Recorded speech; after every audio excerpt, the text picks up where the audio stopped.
রাতে খাওয়া দাওয়া করতে বসে গিয়েছি। রাতে আজকে দেখো লুচি আর সাথে আলুর দম। তা আমার ভাত খাওয়ার কথা ছিল, ভাই ভাত খেয়ে শুয়ে পড়েছে। আর ওদিকে ছেলে খাচ্ছে। কেমন হয়েছে লুচি আলুর তরকারি? সাধারণ। আমি লুচিটা দেখে না আর লোভ সামলাতে পারলাম না, মানে আমার খুব লোভ হচ্ছিল, ওর জন্য ভাতের বদলে লুচি খেয়ে ফেললাম। রুটি হলে এতটা লোভ হতো না, লুচি পরোটা আমার ভীষণ ভালো লাগে, মানে সেই কারণে আমিও আজকে বসে পড়লাম লুচি খেতে। তো তুমি বসে পড়ো। খাও খাও, খাও। শশা হলে আরো ভালো।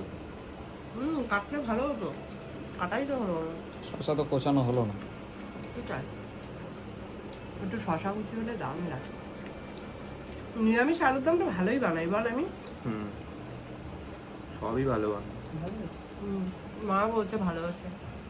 তো চলো বন্ধুরা, খাওয়া দাওয়াটা শেষ করি, আবার পরে আসছি। টাটা।